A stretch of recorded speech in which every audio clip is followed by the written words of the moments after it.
So tartine, basically, it's an open-faced sandwich. It's a specialty that we do a lot in France and Belgium. So today the tartine we're going to prepare is it's a hard tartine. So we're going to use ricotta cheese, some fresh asparagus, a little bit of parmesan, and then we're going to put it under the broiler to kind of gratinated cheese and warm up the tartine. And as a finishing touch after, we'll put a bit of a pesto, like a basil oil and some diced tomato. So the first step here, I have a nice slice of sourdough bread that has been pre-toasted. And then I'm going to put a nice layer of ricotta, about 2 or 3 tablespoons of each tartine. When I spread it, I'm not trying to make it too even. It can be a bit, rough. Just take a knife.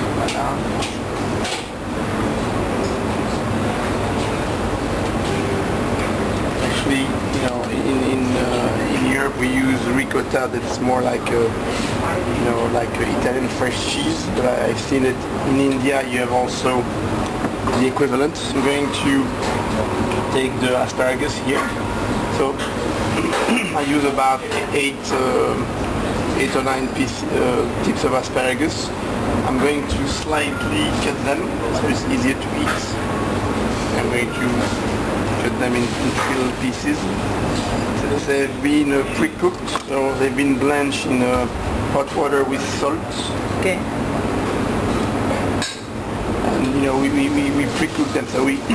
How long should we blanch them? we blanch them for like 2 or 3 minutes just to keep them al dente, a bit firm.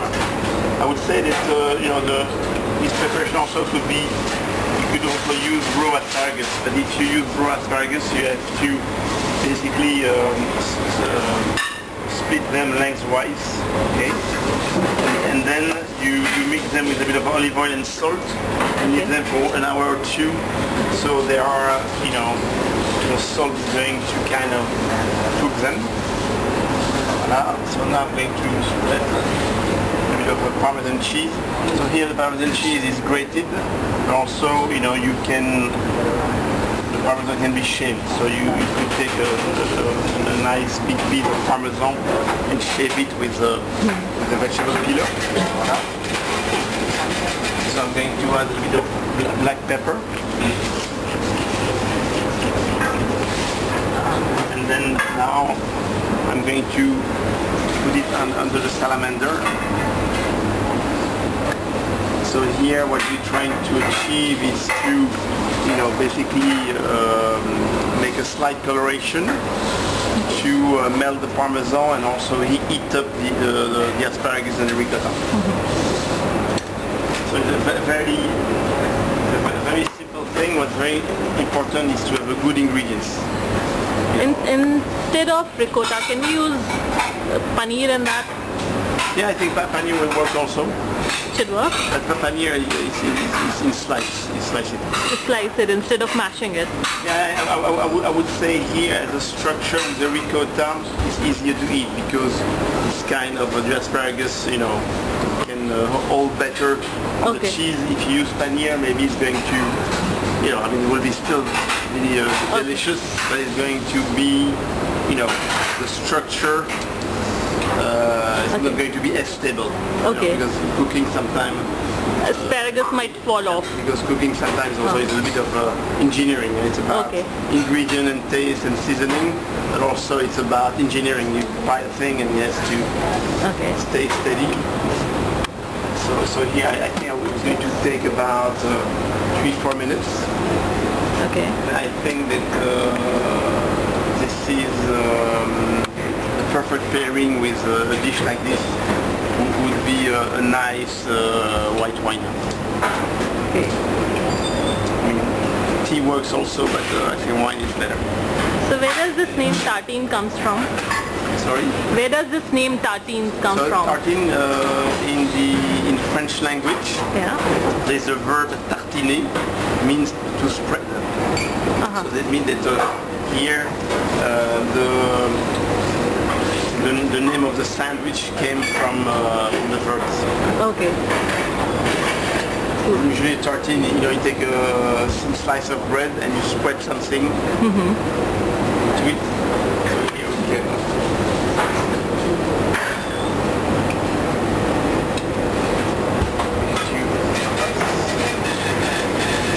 So you see here, we have a nice color. Okay. So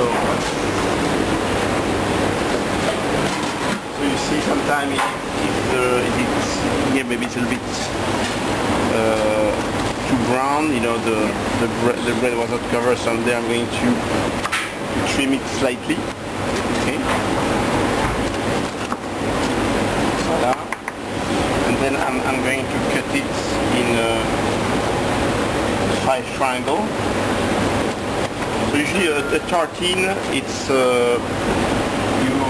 traditionally you eat it with your finger. So you see in cutting triangle, it's very easy to eat with your fingers.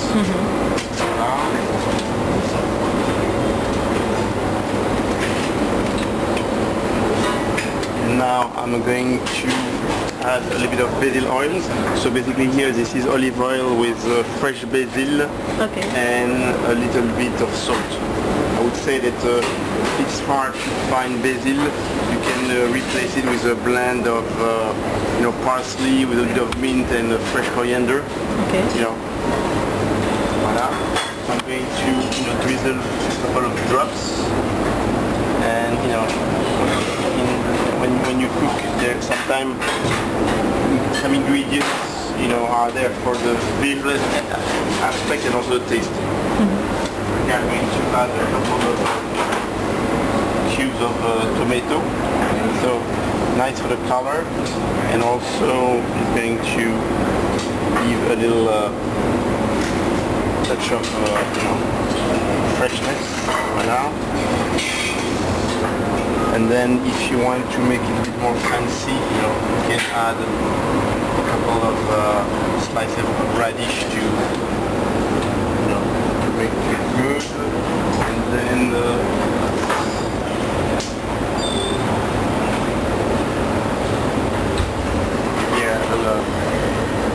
a little leaf of fresh basil. Voilà.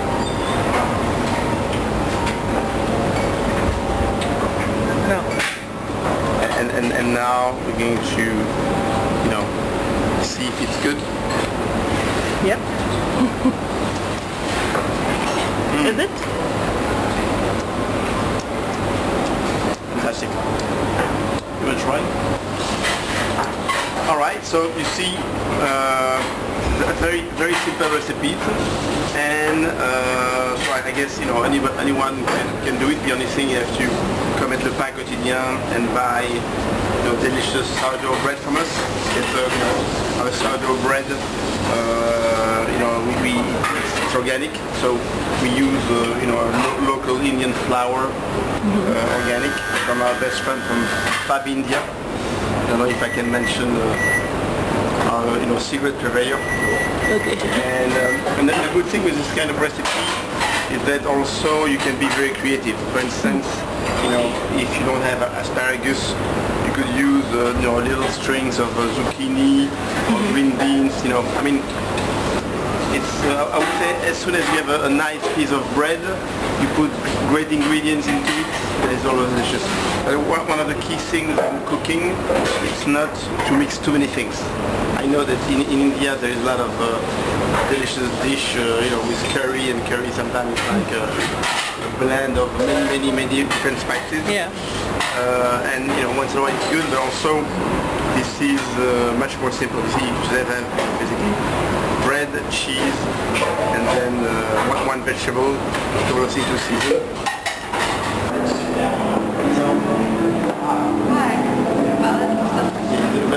Very simple and delicious. No, it's for you. Should I take this one? Yeah, just from the hand.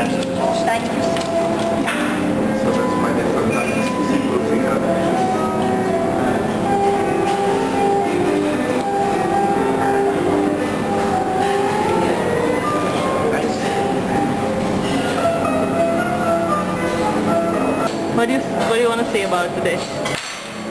For early morning food like this is yummy. This is delicious. Yummy and light. And light and it's crisp. It's got a nice taste to it. And it's nice and soft on top and it's got a nice crisp on the bottom. So it was perfect. All we need is a good wine with it. At this hour, anybody can find that. Perfect. Thank you. Okay, cool. Thank you.